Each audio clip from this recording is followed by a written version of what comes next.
We are in a process of learning how to fly. But we are not so much in the process of learning how to fly. We are in a process of remembering how to fly.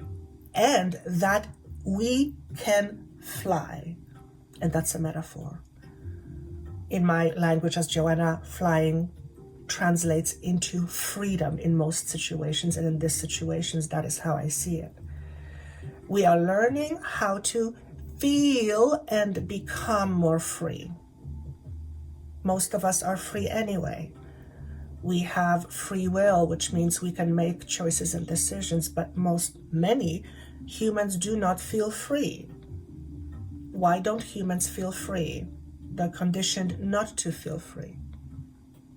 Because when you are not free, you have to ask for directions, rather than deciding your own directions out of your own free will. And when we ask for directions, we end up being dependent on somebody. And that somebody may benefit on our dependence. Hello, beautiful soul. Before we move on with the messages, I wanted to share something exciting with you. I am blowing away all my 2023 predictions for each zodiac sign at a crazy, incredible 75% off.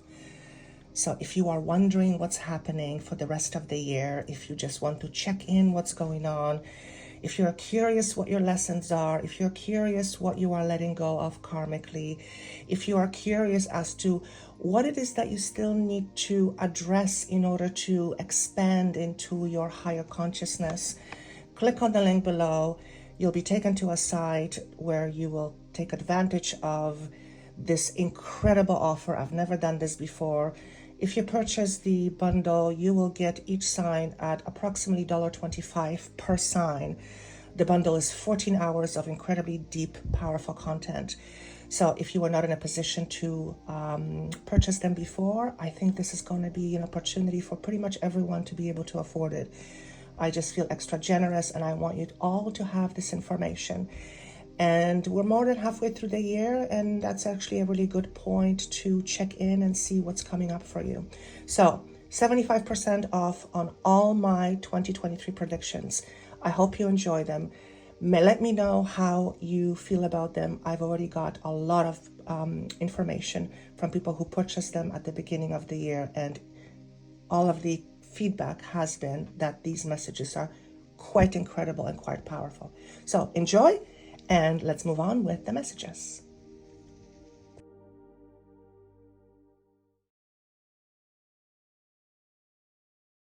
Hello, beautiful soul. Welcome to my channel. My name is Joanna. If this is your first time joining us here, thank you so much for being here.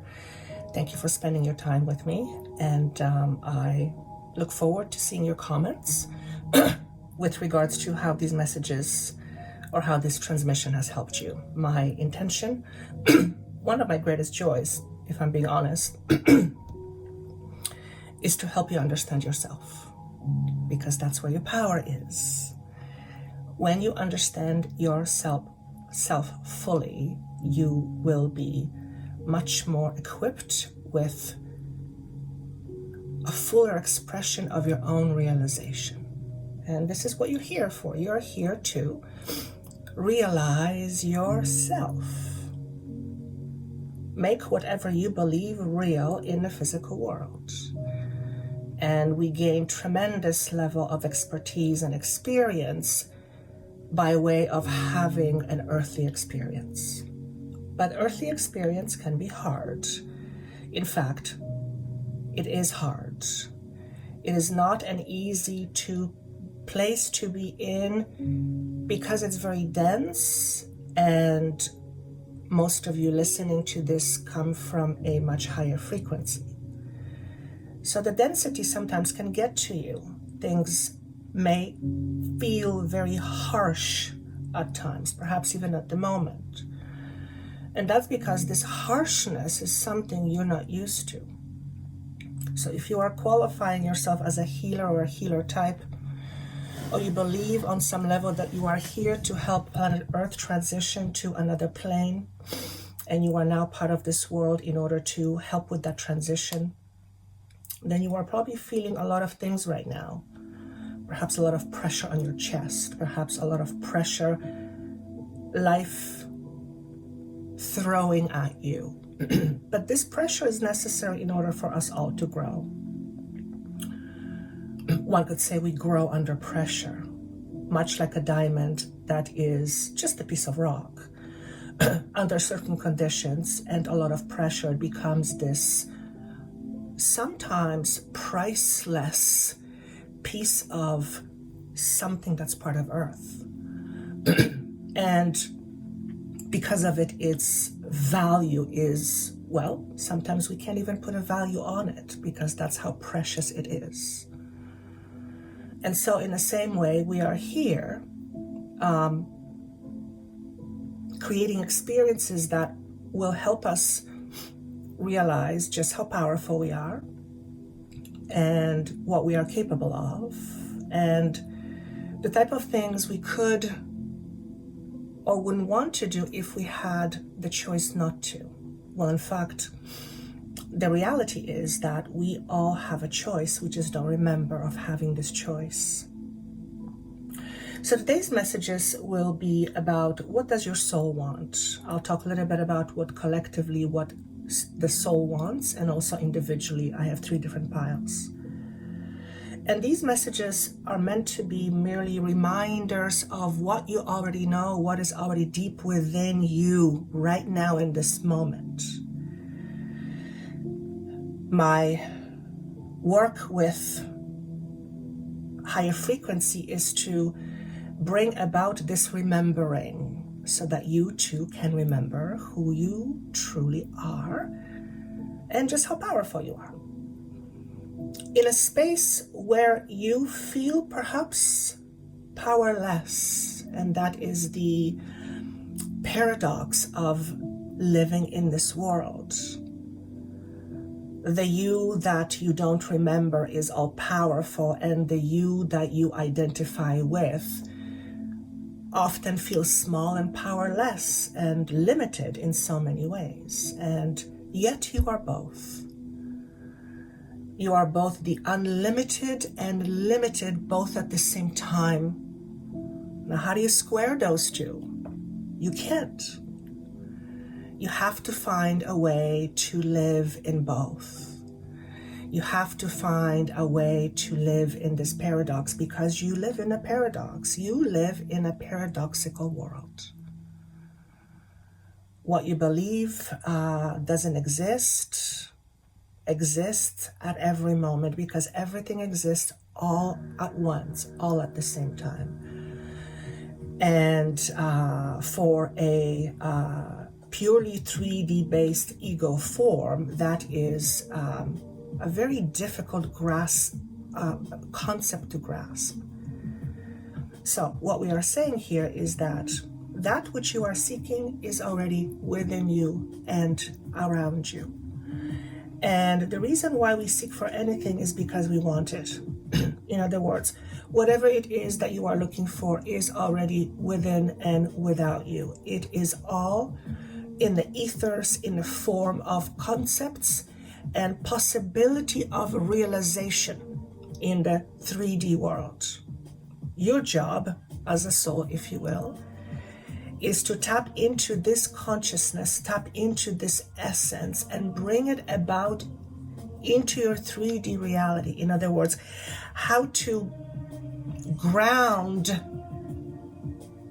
something that is not physical into physicality. This is what you are here to do in this physical world.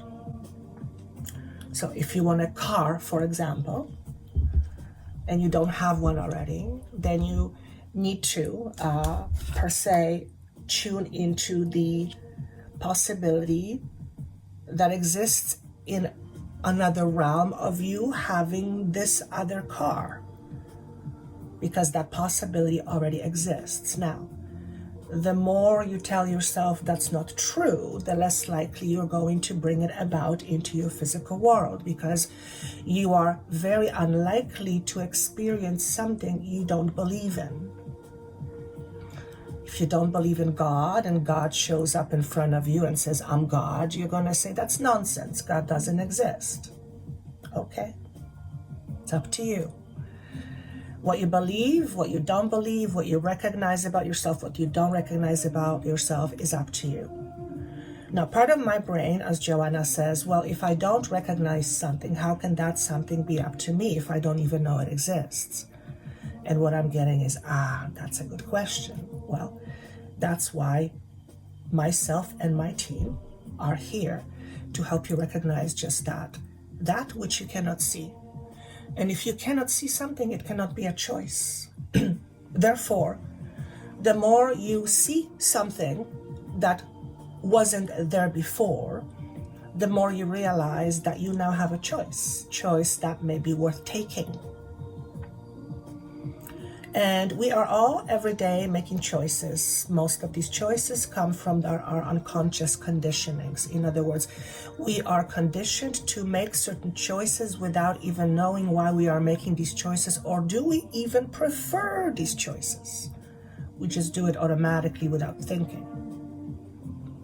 But what if you are living a choice that you don't like? Where if it's something you don't like, why is it a choice? Well, because it's not a conscious choice. It's not through the rational thinking. If the world is experiencing misery, as an example, why is humanity choosing to experience misery? The typical 3D ego mind will say, I am not choosing misery. I am the victim of misery. However, what we would say is, the situation is yours, yes? Well, if it's your situation, don't you have some control over it? Don't you have some say about it? If it's yours, if it belongs to you, if an experience is yours, then you must have some choices around what it is that you experience. Well, if you focus on misery, you will only experience misery. But life is not just misery. Life is also beauty. And some of that beauty we may not recognize. For example, there is a certain level of beauty when we are struggling and then come out on the other side, and because of the struggle, we realize something powerful and potentially life-changing about ourselves that otherwise we wouldn't have. There's something profoundly beautiful about that. There's something profoundly beautiful when a little baby bird tries to fly, but it doesn't know how, and it's all anxious. And you see it fluttering its little wings, and the mama is standing there about to push that little birdie out. Imagine what it feels like the moment it is faced with flying for the first time. It must be terrible. Yet, what it does, it spreads its wings and it flies.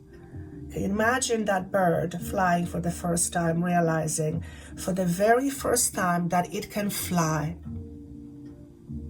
Now, being a bird, I'm assuming instinctually it knows it can fly, but the experience of flying happens for the first time.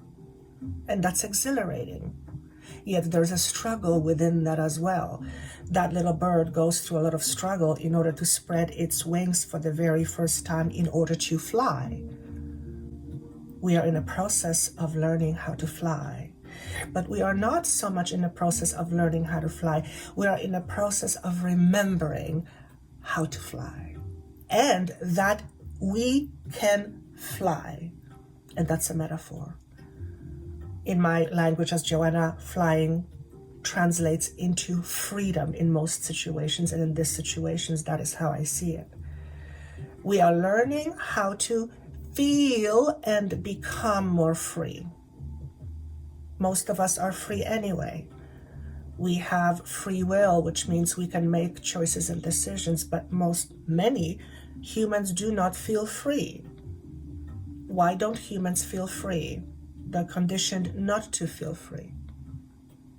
Because when you are not free, you have to ask for directions, rather than deciding your own directions out of your own free will.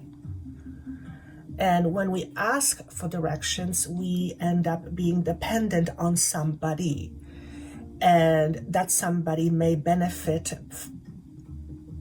on our dependence. And I feel like this message has many layers to it. So what do we depend on to feel free? That's kind of an oxymoron, isn't it? What do we depend on to be free? Well, if you have to depend on something, are you really free?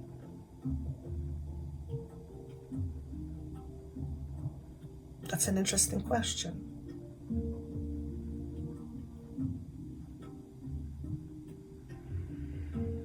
What does humanity want at this time? Or what does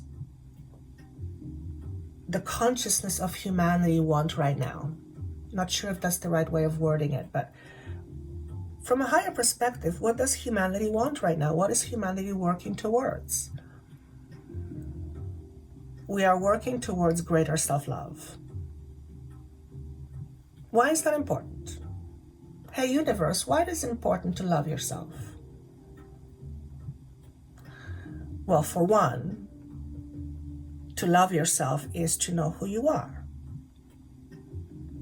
And when you know who you are, you remember who you can be and what you can be. And you begin to remember that you have virtually no limitations, although you are in a limited physical body. But within that limitations, there's vast space for unlimitedness. In other words, less restrictions. So to put it in a different way, the reason why it is important that we learn to love ourselves is because it helps us become and feel free. If you want to feel free, love yourself. I am asking the question, what does it really mean to love yourself? And what I get is, that is a very good question. And then I'm being asked to state what does it mean to Joanna to love myself. So for me, Joanna, as an example, to love myself means to see myself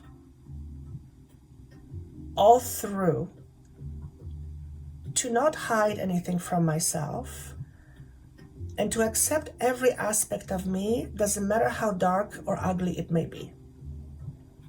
And realize that within that, there is a potential for something I cannot grasp yet. To love myself also means to me, Joanna, to not restrict myself every chance I get. To not tell myself that I'm a horrible person, to not undervalue or devalue myself just so that I can feel good, as ridiculous as that sounds. And maybe so that I don't make other people feel inferior. In other words, to love myself means to be who I am. And if I am a strong person, I show up as a strong person. I don't diminish my strength because it makes people feel uncomfortable. Those are some of the things that mean to me when I think of loving myself. And this way of loving myself makes me feel limitless. Why? Because I don't hold myself back. Of course, I still abide by rules and regulations, but I don't hold myself back in terms of who I am or versus what I think I should be. Because if I think I should be, then the should is usually coming from somebody else. It's not coming from me. But what if I don't want to be that version that should be, or you should do this, or you should do that? But what if I don't want that? Don't I have free will to choose? And how many of us fall into this notion that we have to be certain someone or certain somebody, for example, to be loved or to be valued. When you love yourself, you spread love. Generally, when you love somebody, they don't come at you with a knife, generally speaking. In other words, to love yourself means to be loving to the world and to spread that love to the world. You radiate love.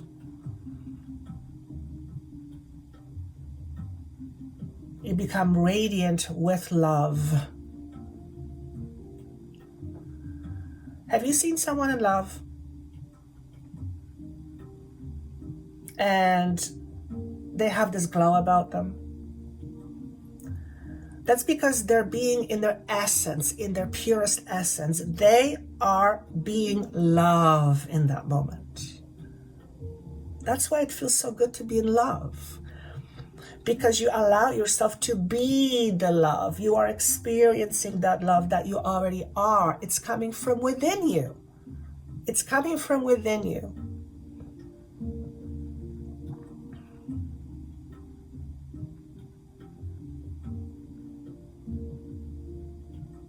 When you love yourself,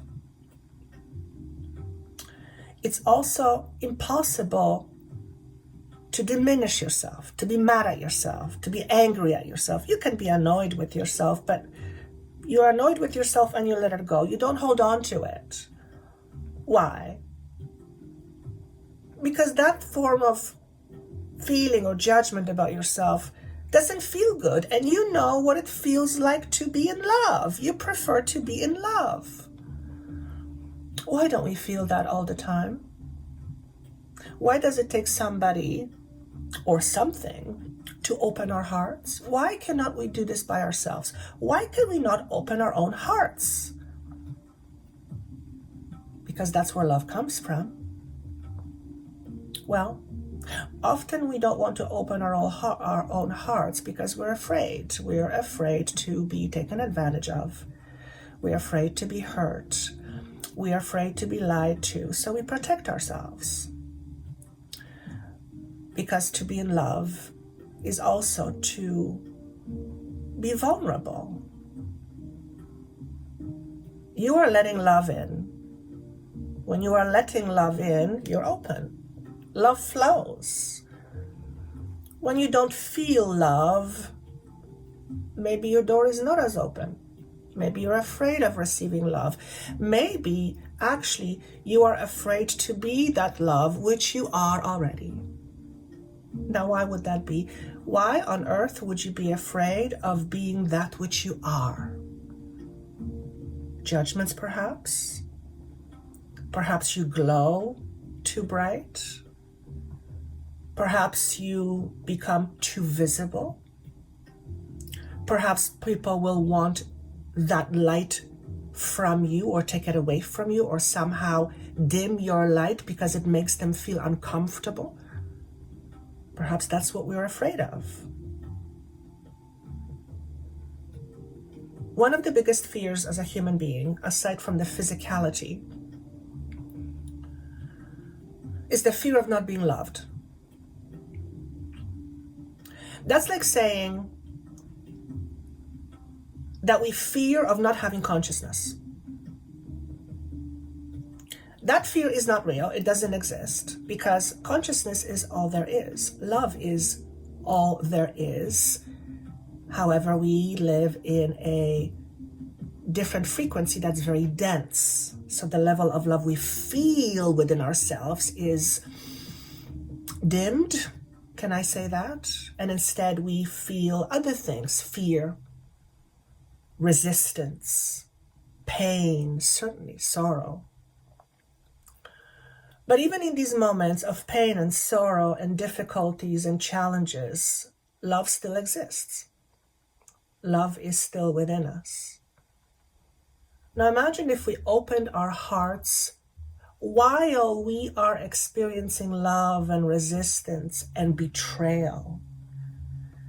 And while we are experiencing the dense frequency, we open ourselves up to higher frequency. Wouldn't love help with what we are struggling with?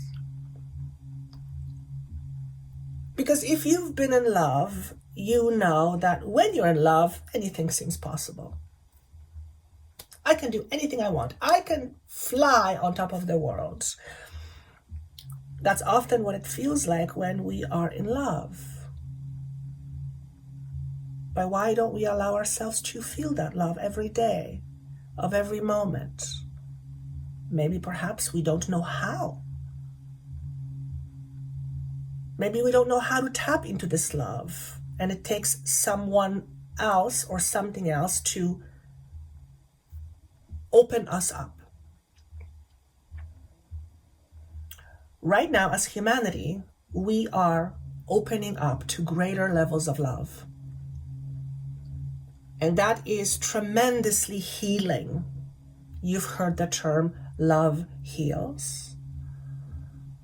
That's because love smooths out our pain and our troubles. Love literally heals. Love heals. Love heals. Love is the best medicine there is. It may not physically fix all your problems, but it will most definitely make you feel good. So that the problems that you are experiencing will seem far less big. So love is important. Love is who you are. If you believe that you are not love, then you are pretending to be somebody else so that you can have this 3D human experience, which is perfectly beautiful and perfectly fine. But if you are here listening to this, then chances are you are on a quest to experiencing more love into your life, or perhaps to bringing more love into your life in whatever form or shape. Now, if you are here to bring more love into life in general, you have to bring it through you. In other words, it has to come through you. From you, yes, but also through you. Do you realize that we channel love frequency all the time? We just don't know we do. We can tap into it at any moment. How? Imagine something from your past or an image that instantly fills you with love, and use that image as an instigator to bring about the love frequency from within you, and notice what happens. If you're a mother, for example, remember the first time when you held your child. Your heart melted, but you were in pain. Yet somehow the pain didn't exist in that moment. You were engrossed in that love. Was this love happening outside of you? No. It was happening from within. It was you looking at the child you just gave birth to that instigated this instant flood of love. That is who you are. That is why you're here. You're here to spread that love. Now, in order to spread love, you can't be afraid. You can't be afraid of showing up as love. Are people going to ridicule you? Yes. Are they going to say you're crazy? Perhaps. Are they going to say, oh my God, you've lost your mind? Yeah, you've lost the typical 3D mind. I would mind losing that mind. If you're being critical of yourself, you're not loving yourself. If someone is being critical of you, they're not loving you. Why? Because they don't know how to love themselves. If they could feel the way you do when you are in love, I guarantee you they would say, I want some of that, give me that. How do you do that? For some, it may be scary because they're not used to that level of unconditional love. In fact, love is so powerful, it hurts. It doesn't mean to hurt, But for someone who feels undeserving of love, receiving love hurts like hell. By the way, I, as Joanna, have experienced that. I was given the opportunity to have that experience. How being loved unconditionally effing hurt like hell. Until I became used to it. Now, generally speaking, when something hurts or has a possibility to hurt, we run in the other direction. So for some, when people see you walking around beaming love out of your body, they're going to run away from you. Maybe because they don't know what to do with it. Maybe they're afraid. That's okay. That's okay. Sometimes people need to be afraid in order to realize the fear they have, and then realize that the fear is just a projection of the mind. There is no such thing as not being loved or not being enough to be loved. You are love. You are it. I said in my last video, that ship has sailed. No, you may not feel being in love all the time because life takes over. We focus on other things. We focus on the stressors. We focus on the challenges. We focus on difficulties. We focus on life. Life is up and down. It's never all down. It's never up. It's up and down. And it's certainly never I doubt any of you have a pretty mundane life. Okay? It might be boring to you in moments, but it doesn't mean it's just flatlined. Life is full ups and downs. Sometimes we love, sometimes we hate. It's all part of the experience. As long as we can find our way back to somewhere in the middle where we can thrive and not just be alive or survive, that's a great human experience. We are wanting greater human experience. We are desiring as humanity greater things from ourselves. The world as it is, we are part of creating it. We are part of creating the world we live in. What we project from the inside becomes real in some way, shape, or form. And we do it individually and collectively.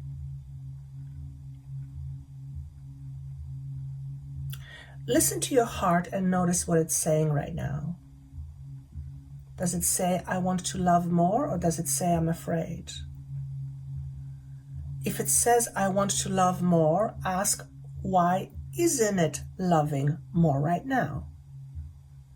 If it's saying, I'm afraid, ask, what is it afraid of? What is your heart afraid of?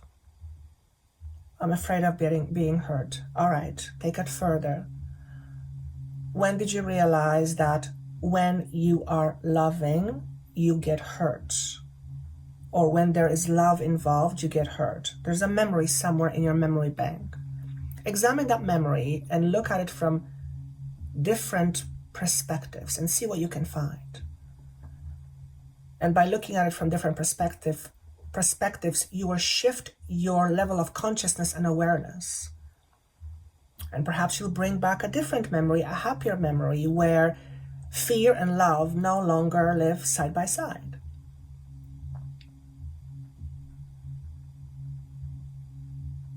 If we fear being not loved, what we are fearing is essentially not existing.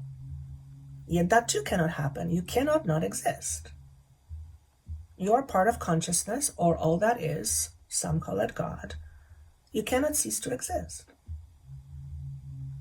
Your material physical body will eventually come to pass, but you as an essence, as consciousness, cannot cease to exist. There is no end to you. It's impossible. And even that realization begins to shift the way we see the world and the way we see ourselves. When we begin to realize that we are all here on a journey. Every single human being is here on a journey. Many of us are here to help raise Gaia's consciousness, to raise human consciousness, the level of human consciousness, from fairly three-dimensional to fourth and fifth dimensional, to live more in the heart space. It is from the heart where love comes. When you live in the heart, you live in love.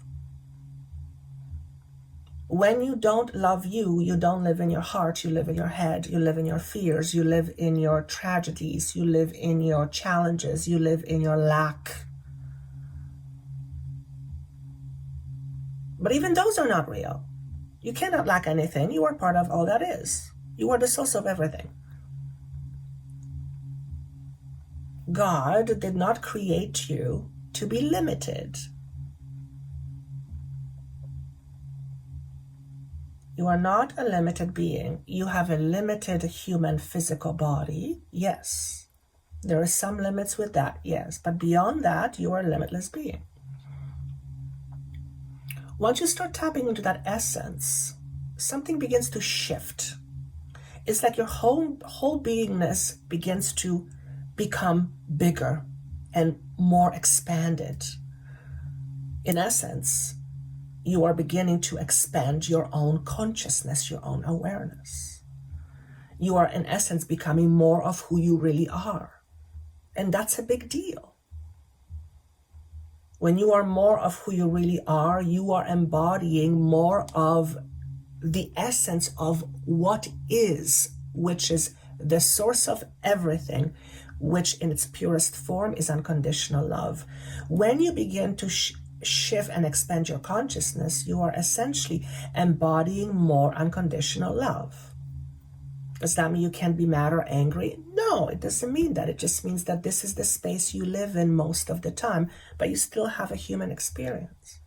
You have an elevated view of how things work, what's possible, and what you deem possible or impossible. Your entire worldview of yourself and everything within it changes as you expand to your higher consciousness and you live more from this space of love. You become unstoppable almost. Nothing can hold you back. You realize that you are capable of anything.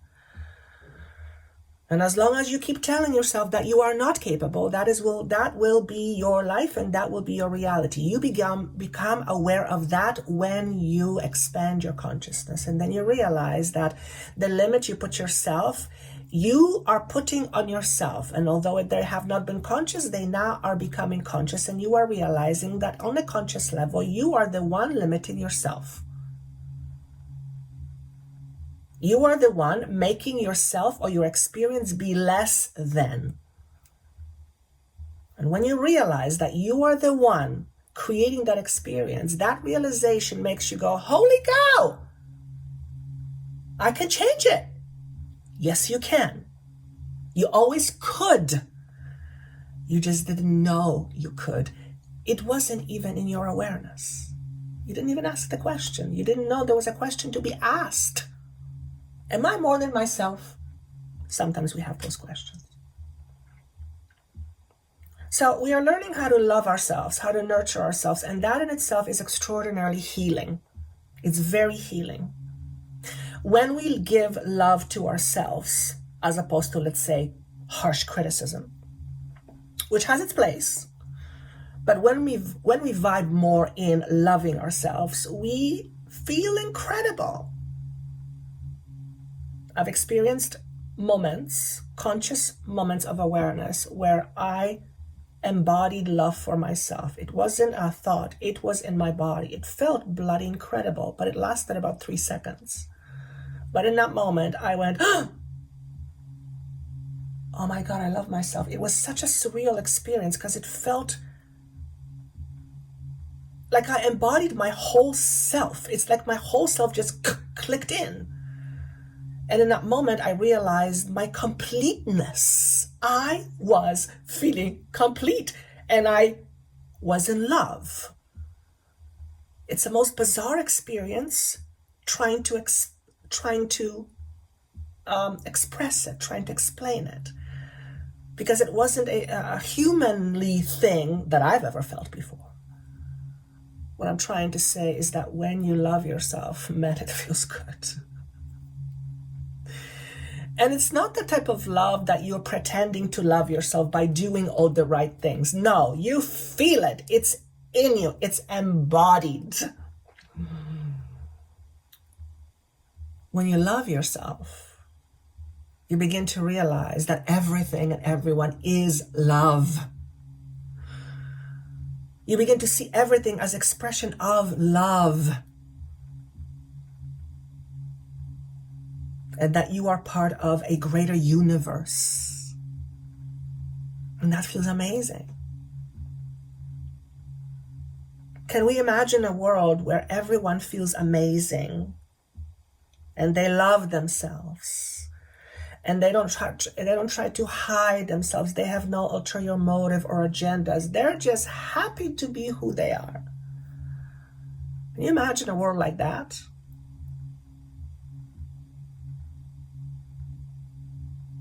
I don't know if it's humanly possible. I would like it to be possible. At least be in that state 3/4 of the time, and the other 25% we can live in fear and all that kind of stuff. But right now I feel like it's the other way around. We are rooted in survival and fear. So this is what we focus on. This is the density we live in, but we are able to bring the higher frequency to offset some of that density. When we live in a world where we experience fear, but at the same time, we also experience love. And fear doesn't take over as it often does. We are also learning how to use our minds in a way that is not damaging to who we are. What do I mean damaging? When you, and I'm going to use a very drastic example, when you loathe yourself or hate yourself, which is what I, as Joanna, used to do. I used to loathe myself. I was causing me harm. I was creating division within myself. I was essentially completely the opposite of loving myself. I was denying myself of self-love. Why? Because I didn't believe I was enough to be loved. Simple as that. And that is a very painful experience. I am sure most of you know what I'm talking about. Right? But that wasn't my essence. That was my identity. That was my ego. My ego believed that it was not worthy of love. That wasn't my essence. During those times, I was not conscious of my essence. I wasn't conscious of who I really was. I was just being a human being. That's all. I had some belief systems, but I didn't have the awareness. I didn't embody the awareness that I and the universe are all one. It wasn't part of my consciousness. Now it is. What's the result of that? They're asking me to say, tell them what's the result of that is. Okay, here's the result of what that is. What is the result of me having this greater awareness? First and foremost, by far, the biggest end result of that is I treat myself better. I take care of myself very differently. I feed my body because I love my body. Still not there yet completely. Not because so much because I want someone. I believe that I need to look a certain way in order to be accepted. I kind of push that on the side. I don't do it for other people. I do it for me. And that feels good. Because my entire adult life, to a certain point, was basically me focusing my entire energy on making sure that everybody else was satisfied so that I could remain safe, so that I could feel safe. Ask me if I felt safe. Nope. Nope, because I didn't trust my environment. So I developed the need to control my environment. And most of my life, without even knowing it, I worked really hard trying to control my environment. Can you control your environment? Can you control your future? Can you control what's going to happen or what somebody's going to say? Nope. So there was a lot of effort put into something that was ultimately very futile. I still didn't feel safe. Not until I began to realize who I am and my potential did I begin to realize what I'm capable of, and then I started to come back to myself again. That's called act of self-love. Now, am I where I want to be, where I would choose to be in terms of the level of self-love I feel towards myself? Not even close. I come from zero. So no, not even close. I am work in progress, and so are you. But for the most part, and when I say most, over 50% of the time,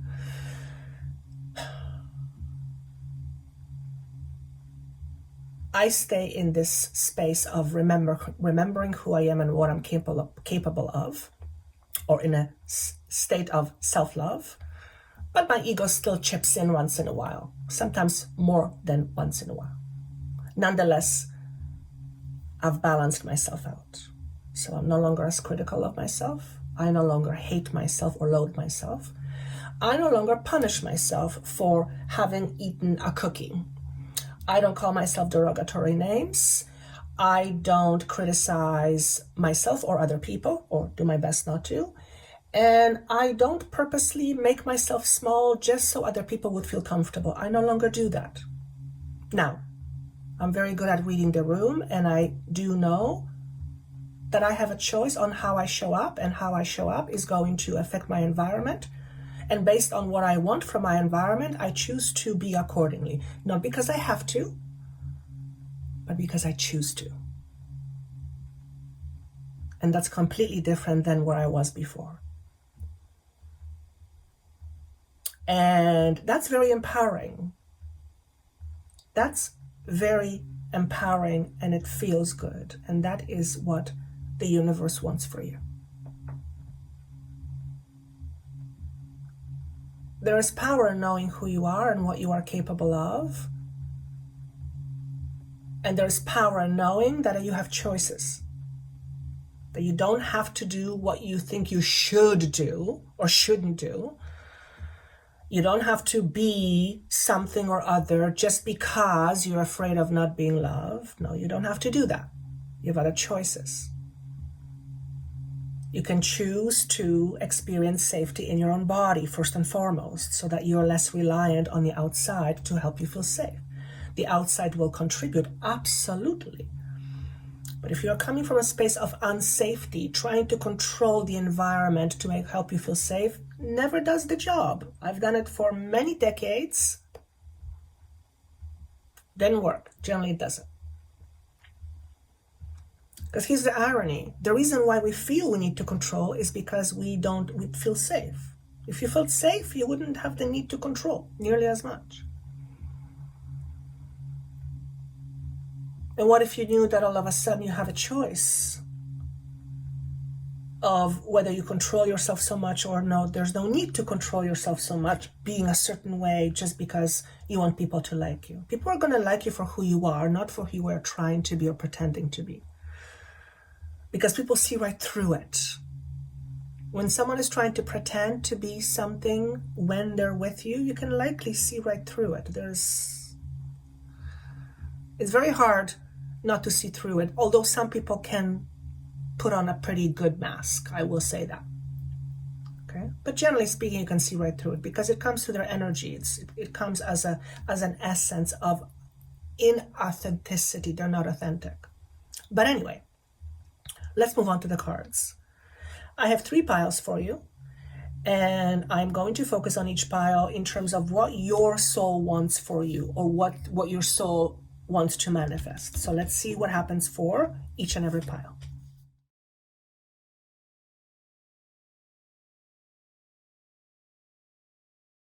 Each and every pile. Okay, pile number 1.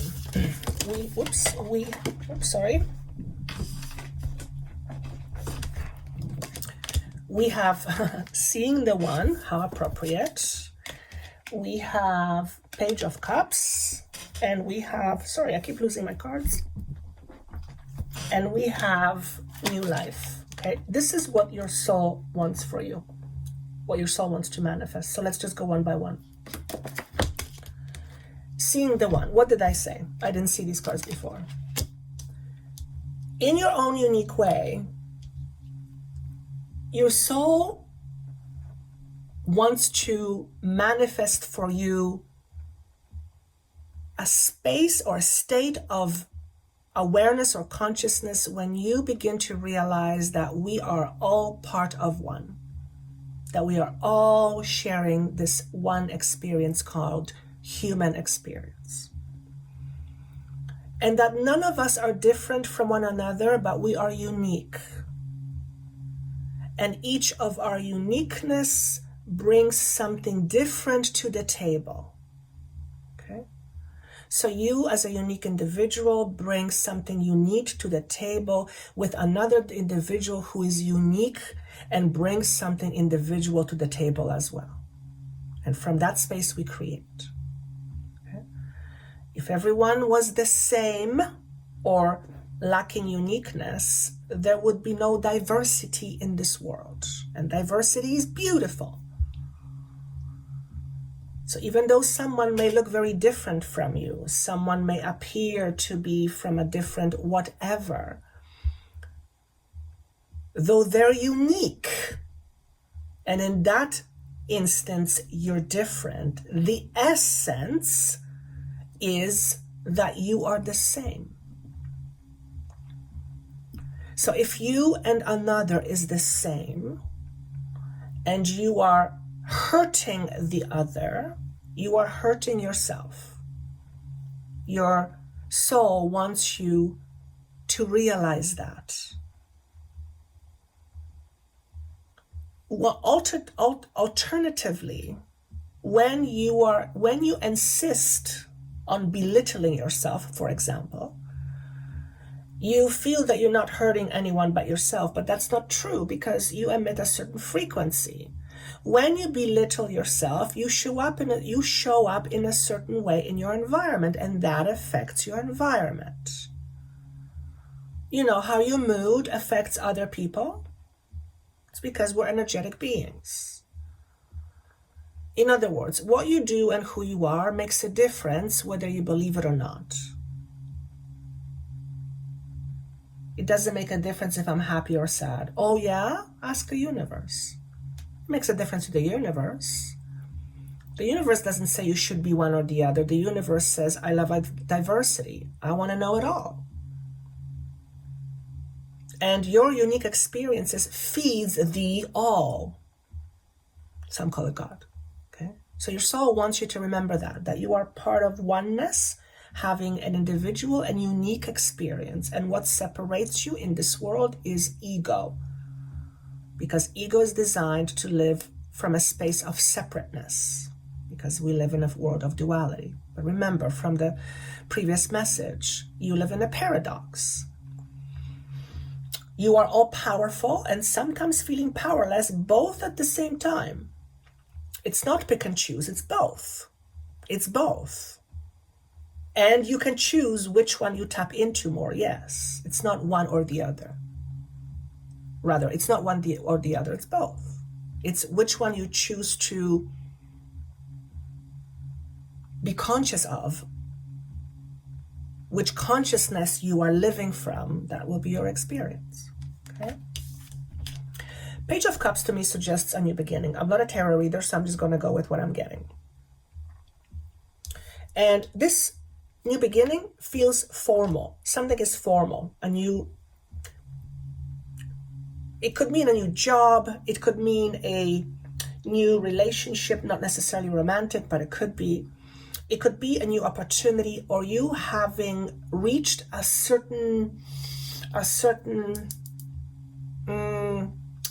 you haven't reached a certain goal, and now it's time to move on towards something else. So there's newness here amplified.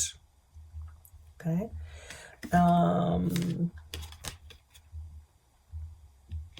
However, this newness, this new beginning,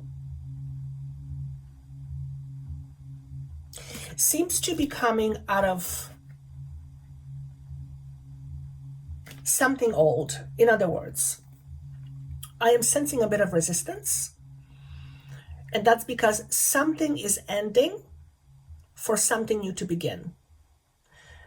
It's interesting that they're showing me these Page of Cups, and it's supposed to be reversed, okay? But I'm also getting the idea of the Fool, a brand new beginning. So you can see that something behind her is not stable. It's falling apart. So you are likely moving out of a situation that fell apart or is falling apart, and it's no longer able to sustain you. It's not quote unquote good enough anymore. Okay, and there's quite a bit of resistance with that, which is quite normal. We often resist when things are coming to culmination. Okay, culmination, that's a great word. We often resist when there is, culminations, but after each culmination, there's always a brand new beginning. So pile number 1, you are in a brand new space or entering a brand new space. And I feel like between September and November, you will be seeing things very differently. Okay? New life, pretty much a repeat. Again, this is suggesting that there is something new on the horizon for you, and or you are in the process of waking up. Okay. She's also breaking out of her shell, which I've had these cards for years. I've never noticed that before. It's as if she's coming back from a slumber. Okay. We could use the analogy of the chick hatching from the egg, a brand new beginning. It's also symbolic of luck. This new awakening is giving you the proverbial wings. In other words, you are realizing you have wings. Freedom is suggested, a certain level of freedom. For some of you, I feel it's a financial freedom. Okay. You are also no longer resorting to your old ways, old limiting ways. I feel like the next 3 months are going to be interesting for you, pile number 1. There is this new beginning, but it is coming from a space of resistance at first. So you are in resistance possibly right now, quite likely, but this is resistance eventually is leading you to this new beginning. Okay, and I'm hearing the word formal. You're making something formal, you're formalizing something is becoming formalized. The word formal is important. So see if that makes any sense to you, word formal. Okay. And then I'm seeing number 7, which to me always suggests a certain level of enlightenment, whether it's through reading, whether it's through experiences. It's a new level of awareness awaiting you, pile number 1. So that's what I have for you, pile number 1. Let's move on to pile number 2. We have spiritual commitment. We have the strength upright. We have 4 of Pentacles. And we have between two worlds. Okay. So let me just go one by one. You have 4 cards because that's what popped up. What is your commitment to yourself right now? Where are you heading in terms of your commitment to yourself? What do you want out of life? And how do you choose to get it? The higher you vibrate, the less limited you will feel, and the less limited or more limitless your life will appear. But it will not come without its struggle, because spiritual growth is hard. Why is it hard? Well, one of the reasons why it's hard is that when we begin to grow spiritually, things that used to make sense no longer make sense to us, and that affects our identity. We begin to lose aspects of our identity, and that isn't always very comfortable. Okay? We may feel raw. We may feel like we don't know what we want for ourselves. We may feel scared. We may feel like we are running in circles. We may feel anxiety, a lot of fear. When we begin to open up spiritually, we can experience a lot of fear. The universe is asking you, or your soul is asking you, to stick with it despite the fear. Because the fear, spiritual growth is about, in many ways, letting go of fear. And when you've been living in fear most of your life, you've learned to depend on it. In a weird about way, when something is supporting you all times, you learn to depend on it. So even though we don't want fear, have you noticed how incredibly difficult it is to let go of fear?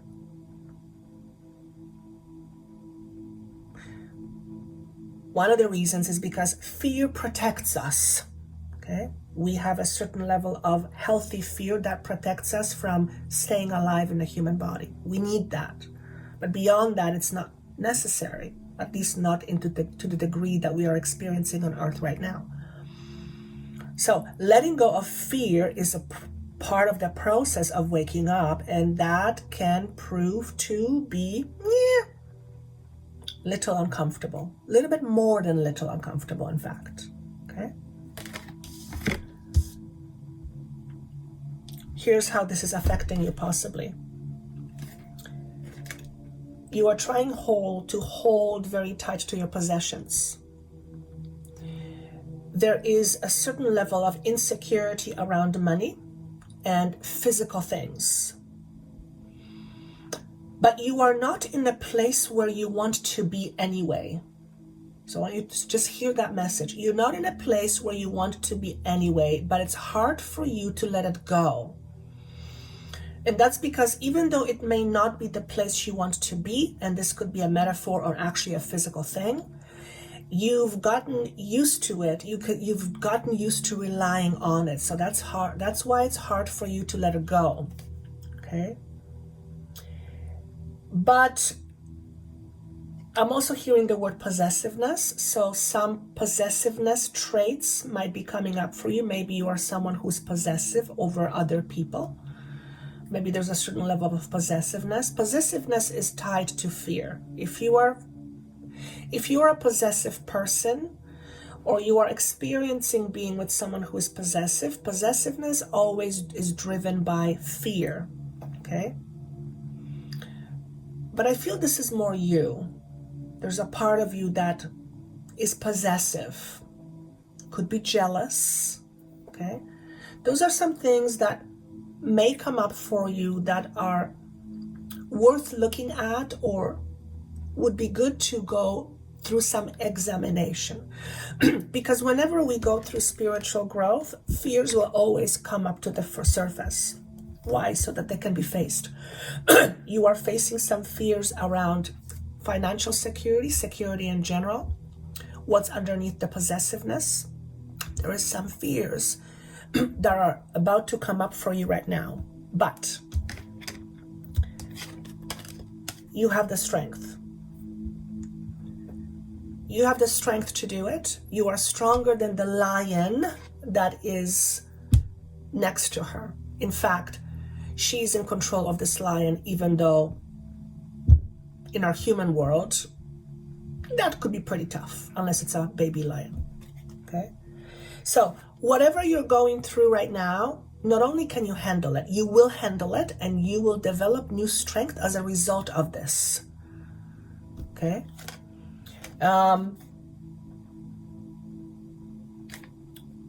Your castle behind you is also tumbling. Okay? So you too, similar to pile one, are experiencing something that is on its way out in your world, to be replaced by something new. Okay? You may be questioning, do I have the strength to do it? Do I want to do it? If you are on a spiritual path and you are being guided, or certain things are placed in front of you, chances are they're placed in front of you so that you have the opportunity to see just how strong you really are. okay? And you are going through a lot of emotions right now. So, I mean, the whole world is not the most peaceful place anyway. But if we take it globally, you know, on a global scale, things and old structures are tumbling. So in your life, there is some structure that's falling away. It no longer serves you, okay? It's done its work, it's done its purpose, it's served its purpose, but you're at the end of that now, okay? You are between two worlds. You likely have not arrived at your new destination yet, so you are someone in between. Fall for you, October, November especially, this is going to mean something to you around October and November, okay? You are moving into greener pastures. You just cannot see it yet because you're still in this very, I want to say less evolved space. And I don't mean that hierarchical, but you're still in the denser energy, okay? You actually might be coming from a world where you see things as black and white, and you are walking into life that is full of color. You no longer live in black and white, you live in color. That's a metaphor. And that's a beautiful place to be, but you're not there yet. You're somewhere in between. Alternatively, you might be feeling your newness, but you still keep going back to the old ways. That's very typical when we are shifting in consciousness. It doesn't happen overnight. Okay? It takes a while. 3 to me represents expansion. March may also be somehow significant to you. Okay? And I want to say you are also walking to calmer waters. Emotionally speaking, you are moving into much calmer waters with respect to your emotions. So right now, your emotions are probably a little bit up and down. But you are moving away from it. What I want to say though is you're not running away from your emotions. You're moving through it. To move through something rather than to run away from something. To move through something means to face it. You are at the end, I want to say you're at the end of something, and I want to say a cycle. You're at the end of a cycle or at the end of your rope. And you are facing your own quote unquote demons. You're facing your shadows. And I love shadow work. That's my expertise. Absolutely love it. I always say, don't be afraid of your shadows. Your shadow is actually your friend. You just don't know it yet. And the moment you realize how your shadow is your friend, it becomes your ally. It's no longer something you're afraid of. It's something you use as a strength to strengthen you. So shadow is powerful, powerful work. So if you are doing shadow work, pile number 2,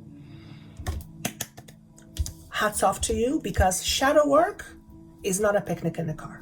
It's not a picnic. It's not a walk in the park. Okay, not a picnic or a picnic in the car. All right, that was it for pile number 2. Okay, let's see what we have for pile number 3. Holographic healing. We have the Hermit. And we have a change in wind. So we have a change of direction, pile number 3. You are healing your past. Right now, you are healing your past. I want to say you are pulling things out of your subconscious in order to bring it into your awareness so that you can go through a process of healing. Now, do you have to pull out things from your unconscious for an effective healing to take place? I don't know. I don't know if it's necessary. It's how I've always done it, and it's how it seems to work. Things just come up. And I suspect a certain level of unconscious has to become conscious in order for something to be healed. Otherwise, there's no change taking place. So this holographic healing represents immense change taking place from within you right now. You are facing your dark phases. What do I mean by dark phases? You're healing your shadows, okay? Similar to pile number 2. Holographic healing means that by healing your shadows from the past, which is in the moment, you are healing your future as well. By healing in the now, you are healing all potentialities or all timelines that are connected to whatever it is that you're healing. So for example, if you have a fear of change, by healing the fear around change, which is often unsafety, you are healing holographically all timelines that relate to fear of change. And it's human to fear change. It's just, to what degree do we fear change? Do we fear change so much that we cling on to something old and something that is absolutely no longer working? Or do we fear change, but we realize without change, change is not possible? And then we let go whatever it is that we are holding on to in order to experience the change we are desiring. In order to experience change, we have to let something go. Pile number 3, you are learning how to let go of something, and it's not an easy task. Again, I don't know in which pile it was, but when you are attached to an idea, for example, something that has been serving you in support of your identity, and when that is a part of your identity all your life, and now you're being asked to let that go, what essentially is happening is, what's required of you is letting go of your support system as you know it. Now, nobody wants to let go of support systems, because support system does just that. It supports us. When there is something that's not supporting us, we don't feel nearly as safe. So right now, as you are letting go of your old support systems, fear will absolutely come up for you, 100%. Doubt will come up. Fear of the unknown will come up. That's almost a given. Embrace it. Your fear of the worst case scenario happening is not very likely to happen. That's the mind. That's the mind trying to prevent the worst case scenario from happening. Okay?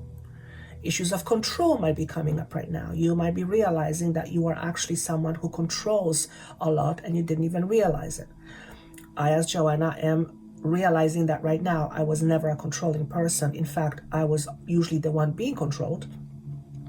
But I didn't realize just how much I have controlled myself to the point where I couldn't be myself. That was all me controlling myself so that I would be safe. This is something you might be experiencing right now. And that's a big deal. It's a big deal to face that. Because if you are used to being so in control, now you're being asked to let that go. That's scary as hell. Fears are going to come up, okay? Light your own way. What does that mean? You know where you're going. Your soul knows where it's going. Connect with your soul. You have enough wisdom within you that you brought into this lifetime that you can not only go through this process of awakening, you will go through this process, you will come out of it with flying colors, and then you will share your knowledge with others. Right now, it may be sharing your knowledge one-on-one. In other times, there may be you sharing knowledge with many all at once. Okay? So if I was to formalize it, I would say some of you are on the way of becoming powerful speakers. Okay? What are you going to speak about? It all depends. Some of you are going to speak about the different versions of yourself you have gone through and learned from, to help people recognize their versions that they are expressing. Okay? So that they can choose, so that they can decide to use different versions of themselves, particularly the ones they didn't know they have. For example, there is a version of you that's very loving. There's a version of you that's very punishing. If you are just living in the version of you that's very punishing, you're not living the version of you that's very loving. But in order to have a meaning of what it means for you to be a loving version, you have to experience something different. And as a result of experiencing a different version of you, you understand what loving version means to you now. You understand what it means. Otherwise, it would have no meaning. You are learning from your experiences, and you are realizing that behind every experience is a profound meaning. What does it mean to me? Something always means something to you. But here's the thing, you give meaning to it. In other words, you're realizing that your world is full of meanings you have placed on whatever it is you place the meaning on.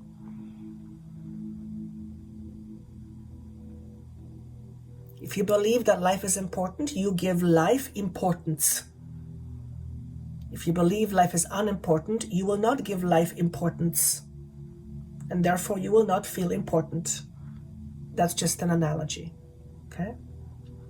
Some of you are powerful healers, and you know this already, but you are not willing to admit it to yourself. So it's like you know it, but you're in a closet about it. Here's what I would say. If it's a part of you, you're not being forced to acknowledge it, but if it's a part of you, why deny it? Why deny it? If this is you, why do you deny it? Why do you deny a part of you that you know exists? I just heard the word Holocaust. Wow, okay. Some of you have experienced time of Holocaust. I'm not going to get into the idea that Holocaust didn't exist. Not my territory. This is what they're asking me to say. Some of you have experienced Holocaust. And perhaps you brought this memory of needing to hide your identity because during those times your identity got you killed. That's pretty specific. I don't know who this is for, but right there. Okay. I'm getting that some of you might actually be Holocaust survivors. Wow. That wouldn't have been that long ago. Wow. So if that's the case, you might have whole hosts of shadows and fears that you've brought into you. No wonder by healing those, you are going to heal all those different timelines. Wow. So pile number 3, you're doing some powerful healing. And I don't feel like the healing is put upon you. Somebody says, you're going to heal. I don't feel it's that. I feel like you're playfully stepping into the healing idea, and then you realize, oh my God, this is what healing is. What have I got myself into? Healing on a deep level can sometimes become overwhelming. That's why it's important and often very helpful to have someone who holds your hand. Because a lot of things can come up to the surface, and that's sometimes a lot to deal with, okay? Particularly if it's fear-based, and we are, collectively speaking, healing our fear-based shadows, okay? Our survival fears. Change of wind. So this is suggesting that something in your life is changing direction. This could be a job, career. This could be a move that you are or will be shortly experiencing. There's a change of direction. I see you going one way, and all of a sudden it's like, no, I've decided to go this way. And for some of you, you shifting direction may be perplexing to other people. And they may not understand why you are having this shift of direction, why you are having this change of heart. Was precisely for that reason. You are choosing with your heart now. You're no longer choosing just with your head, your intellect. You're choosing with your heart. And that is a scary thing. To choose with the heart and not knowing what the outcome is going to be. That is scary. I've seen this in many people, with including myself, when someone is moving, let's say, from a traditional 3D world job and moving into a healing practice, and because they feel very much drawn to it, but part of them is terrified that they're not going to know how they're going to make a living. Here's what Spirit said to me once. When you're on your path, the universe will always support you. Why? Because the universe wants you to be on your path. It has no other option but to support you. The universe doesn't want you to veer off your path. The universe doesn't want anything for you, but the universe supports you on your path. So if you're bringing with you certain gifts and you're coming out of closet about it, the universe will support you in that. You're not going to fail. Is it going to be challenging? Perhaps, maybe. Perhaps you'd need to have a real stable job for a while until you get comfortable with the healer idea. That could be it. I've done that as Joanna for quite some time before this became my permanent thing that I do for a living. Okay. Also, don't be afraid of your emotions, because your emotions may be sky high right now. Okay, and I get it. Emotions are not very comfortable, perhaps, especially when they're coming from a scary place. What's suggested here is you connect with yourself with some kind of a support group of people who are going through changes. Pile number 3 is very much about denial of your gifts. And you're healing that. Your wisdom is coming out to the surface, your knowledge that you brought with you. And I feel as a result of that, you're having a change of heart, or the universe is presenting something to you that's very different. And you're now going, wow, I'm going to choose this. I have no idea how I'm going to make that happen. You don't have to have an idea how you're going to make it happen exactly. Let the universe worry about that. Dolores Cannon talks about it all the time. Your job is not to control how it's going to come to you. Your job is to be in charge of the process. First and foremost, align yourself with what it is that you want. Know why you want it. Why do you want a car? Why do you want a car? Do you want it because you want to feel better about yourself? Or do you want it because it's going to be more convenient going to work? Just an idea. A car is not going to make you feel better about yourself because, it'll momentarily make you feel a little bit better, but fundamentally, the car is going to get old in 6 months and you're going to be back to square one. If you want to be in a relationship because you want to feel better about yourself, that is certainly not going to happen. Not going to happen. If you get into a relationship for those reasons, it's going to be hard because it's not going to be a relationship you want. Because no one can make you feel better about yourself. That can't happen. People can support you. People are willing to lend their helping hand in order to help you feel good about yourself, but someone cannot make you feel better about you. That's your job. And if you've relied on someone or something to make you feel good right now, you might be asked to rethink that.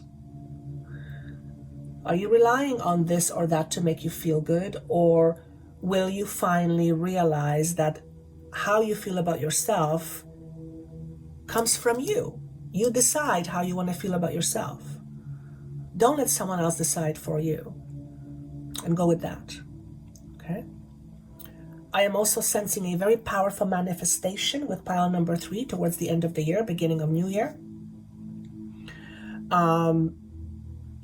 I see abundance, financial, yes, but it just feels all-encompassing. So you are also in the space of, metaphorically speaking, drawing things to you.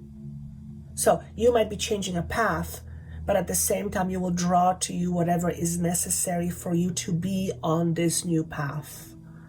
Whether it's exchange of information, money, whatever it is, to make your path more reliable to you.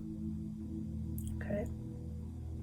And then what I'm getting is stability from it. So even though you might be going through a change of direction, at the end of the day, I see something very solid. But you have to go through the unsolid space first. Okay? And that's also the healing. So that's what I have for you, pile number 3. I hope this was helpful. Let me know in comments how this connects with you. I hope you have a wonderful day. And I look forward to hearing from you. Oh, I almost forgot. 75% of all zodiac signs. There's a link down below. For 2023, my apologies. And I look forward to seeing you soon. Take care. Bye-bye. Remember to click the notification bell to get notifications when I upload new content. Thank you. See you soon.